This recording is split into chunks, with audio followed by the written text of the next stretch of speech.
ដើរទៅសំណាងពេលឃើញបុប្ផាទៅព្រៃស្ងាត់តែម្នាក់ឯងក៏មានចិត្តចង់ធ្វើបាបនាងហើយក៏ទៅហៅគ្នាពីរនាក់ទៀតទៅជាមួយដើម្បីចាប់បុប្ផានៅផ្ទះភិរមសំណាងមកដល់ឃើញភិរមនឹងឋានក៏ប្រាប់តាមដំណើររឿងនោះពួកគេបានចាប់បុប្ផានិងវាយឲ្យសម្លាប់រួចពួកគេដាក់ក្នុងបីបំរុងនឹងយកទៅរំលោភស្រាប់តែពេលនោះមានលោកយាយម្នាក់ចេញមកជួយបុប្ផាភ្លាមពេលនោះលោកយាយសួរតើពួកចៅចង់យកនាងទៅណាសំណាងឆ្លើយបើយាយកញ្ចាឯងមិនចង់ងាប់ឆាប់ចេញពីទីនេះភ្លាមហើយកុំមករំខានការងាររបស់យើងបន្ទាប់ពីប្រមានលោកយាយហើយពួកគេលើកលីបុប្ផាទៅភ្លាមពេលដល់ផ្ទះខ្ទមមួយហើយឲ្យពីរនាក់នៅចាំមើលផ្លូវសំណាងរឿងវាសនាកូនស្រីកំសត់កាលពីយូរលង់ណាស់មកហើយមានម្ដាយម្នាក់រស់នៅជាមួយកូនស្រីរបស់នាងក្នុងភូមិតូចមួយកូនស្រីនោះឈ្មោះបុប្ផានាងមានចិត្តកតញ្ញូណាស់ជាមួយម្ដាយនិងតែងតែស្ដាប់ពាក្យទូន្មានម្ដាយនាងណាស់ថ្ងៃមួយម្ដាយរបស់នាងខិតខំធ្វើការគ្រប់យ៉ាងនិងកំពុងតែដាំស្លកលំផ្ទះបាយពេលនោះបុប្ផាមកដល់ឃើញម្ដាយកំពុងធ្វើការក៏ប្រាប់ម្ដាយថាម៉ែតើម៉ែកំពុងតែដាំស្លមែនទេម៉ែមិនបាច់ធ្វើទេចាំកូនជាអ្នកធ្វើវិញបន្ទាប់ពីឮកូនស្រីរបស់ខ្លួនពោលពាក្យបែបនោះហើយចិត្តម្ដាយមានការឈឺផ្សានិងអាណិតកូនស្រីជាខ្លាំងប៉ុន្តែម្ដាយនិយាយមិនកាត់លុះព្រឹកឡើងម្ដាយកាន់កន្ត្រករៀបចំទៅរកផ្លែឈើហើយបុប្ផាឃើញម្ដាយកាន់កន្ត្រកក៏រត់មកសួរថាម៉ែតើម៉ែកាន់កន្ត្រកចង់ទៅណាទៀតហើយម្ដាយឆ្លើយម៉ែគិតថាម៉ែអបសុខពេកគិតចង់ទៅព្រៃដើម្បីរកផ្លែឈើខ្លះយកមកទុកហូបបុប្ផានិយាយម៉ែមិនបាច់ទៅទេម៉ែចាស់ហើយម៉ែនៅប្រទេសចោះរឿងការងារអស់ទាំងនឹងទុកឲ្យកូនជាអ្នករ៉ាប់រងវិញព្រោះកូននៅក្មេងហើយណាមួយព្រៃនឹងនៅមិនឆ្ងាយពីប្រទេសយើងទេពេលនោះបុប្ផាចេញដំណើរទៅដើរដល់ពាក់កណ្ដាលផ្លូវបានជួបនឹងសំណាងសួរបុប្ផាតើអូនទៅណាមានកន្ត្រកអីក៏សំពឹងសំពងម្លេះបុប្ផាឆ្លើយ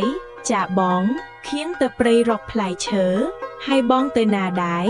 សំណាងឆ្លើយបងចេះតែដើរទៅនឹងហើយបុប្ផាទៅព្រៃម្នាក់ឯងអត់ខ្លាចទេឬបុប្ផាឆ្លើយខ្លាចអីបងព្រៃចិត្តផ្ទះដែរហើយណាមួយព្រៃនឹងខៀងធ្លាប់ទៅច្រើនដងហើយ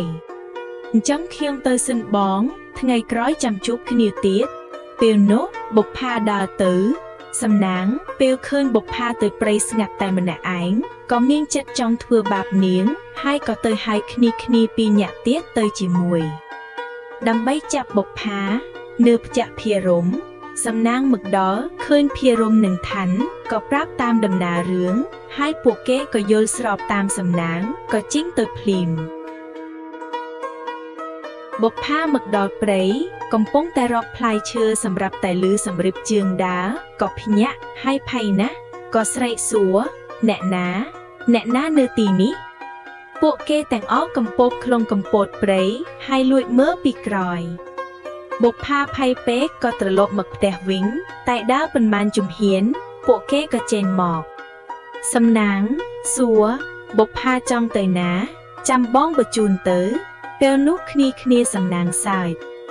មែនហើយបុប្ផាចាំពួកបងជូនទៅស្រីស្អាតអញ្ចឹងខ្លាចពួកមនុស្សអាក្រក់ធ្វើបាបមែនទេគ្នាយើងមែនហើយសម្លាញ់មកទៅជាមួយបងបុប្ផាភ័យខ្ញុំមិនទៅជាមួយពួកបងទេខ្ញុំចង់ទៅផ្ទះខ្ញុំវិញសំណាងចង់ទៅណាទៅជាមួយបងវិញពេលនោះពួកគេបានចាប់បុប្ផានិងវាយឲ្យសម្លាប់រួចពួកគេដាក់ក្នុងបី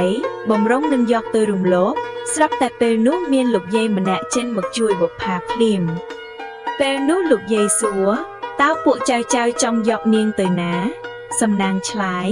បើយាយកញ្ចាឯងមិនចង់ងាប់ឆាប់ចេញពីទីនេះភ្លាមហើយកុំមករំខានការងាររបស់យើង បន្ទាប់ពីប្រមានលោកយាយហើយពួកគេលើកលីបុប្ផាទូភ្លាមពេលដល់ផ្ទះខ្ទមមួយហើយឲ្យពីរអ្នកនៅចាំមើលផ្លូវសំណាងបំរុងនឹងចាប់ផ្ដើមហើយស្រាប់តែលោកយាយម្នាក់នោះមកម្ដងទៀតសំណាងសួរតើយាយឯងមកធ្វើអីទៀតហើយយាយឯងមិនចង់រស់ទេឬលោកយាយឆ្លើយចៅធ្វើអញ្ចឹងមិនបានទេចៅប្រញាប់លេងនាងទៅសំណាងនិយាយចង់ឲ្យយើងលែងនាងសើចកុំយល់សពចំណៃដនមាត់ហើយចង់ឲ្យយើងលែងវិញតើយាយឯងយកអីមកនិយាយបន្ទាប់ពីលោកយាយនិយាយប្រាប់រួចហើយតែសំណាងមិនស្ដាប់ពេលនោះលោកយាយក៏ប្រើវេទមន្តពេលនោះសំណាងនឹងគ្នាឃើញហើយគិតថាខ្លួនតតាំងជាមួយលោកយាយមិនបានទេក៏ដាក់មេប្រូចបាត់ទៅបន្ទាប់លោកយាយចាប់ផ្ដើមស្រាយមាត់បាវនោះចេញបុប្ផាក៏ដឹងខ្លួនហើយលោកយាយសួរតែលោកយាយជាអ្នកណាហើយឃ្លាំងនៅទីណាលោកយាយឆ្លើយយាយជាអ្នករស់នៅព្រៃនេះហើយក៏ឃើញចៅស្រីដេកត្រង់នេះក៏ហៅចៅក្រកឡើងបន្ទាប់ពីឮសម្ដីរបស់លោកយាយហើយបុប្ផាគិតថាខ្លួនប្រហែលជាត្រូវគ្រងសំណាងរំលោភហើយក៏ស្រែកយំលោកយាយឃើញបុប្ផាយំក៏សួរតើចៅយំរឿងអីបុប្ផាឆ្លើយលោកយាយឲ្យខ្ញុំគិតយ៉ាងម៉េចទៅលោកយាយបើខ្លួនខ្ញុំត្រូវពួកមនុស្សចង្រៃធ្វើបាបនិងរំលោភហើយតើខ្ញុំមានមុខអីទៅជួបម្ដាយខ្ញុំលោកយាយតើឲ្យខ្ញុំគិតយ៉ាងណាទៅលោកយាយឆ្លើយមិនអីទេចៅស្រីមិនតាន់មានគេបំពេញទេយាយបានមកឃើញតាន់ពេលនោះពួកគេឃើញយាយភ្លាមពួកគេរត់ទៅបាត់អស់ហើយពេលឮបែបនេះបុប្ផាអរណាស់និងអរគុណលោកយាយដែលបានជួយខ្លួនបន្ទាប់ពីនិយាយប្រាប់រួចហើយលោកយាយចង់សាកចិត្តបុប្ផាដោយនិយាយថាគាត់ជាជនទុរគតនិងក្រីក្របំផុតមិនមានអីហូបទេហើយក៏សុំគ្រឿងអលង្ការដែលជាប់ខ្លួនបុប្ផាធ្វើជារបស់គាត់ខ្លួនបុប្ផាឮហើយក៏មិនដឹងគិតយ៉ាងណាពេលនោះបុប្ផាគិតថាលោកយាយបានជួយខ្លួនហើយគាត់ក្រីក្រទៀតបុប្ផាក៏យល់ព្រមឲ្យរបស់ទាំងនោះទៅលោកយាយពេលឃើញបុប្ផាជាមនុស្សដឹងគុណសងគុណហើយណាមួយជាក្មេងកតញ្ញូទៀតក៏លោកយាយប្រាប់ថាខ្លួនជាអ្នកសច្ចាំងដែលថារក្សាព្រៃភ្នំនេះហើយអ្វីគ្រប់យ៉ាងគឺលោកយាយដឹងអស់ហើយចូលចៅត្រឡប់ទៅផ្ទះវិញចុះបន្ទាប់ពីលោកយាយប្រាប់រួចរាល់ហើយបុប្ផាក៏ត្រឡប់មកផ្ទះវិញនិងនឹកដល់ម្ដាយរបស់ខ្លួនដែលរងចាំខ្លួននៅផ្ទះម្ដាយរបស់បុប្ផាកំពុងរងចាំបុប្ផានៅផ្ទះដោយចិត្តអន្ទះសារ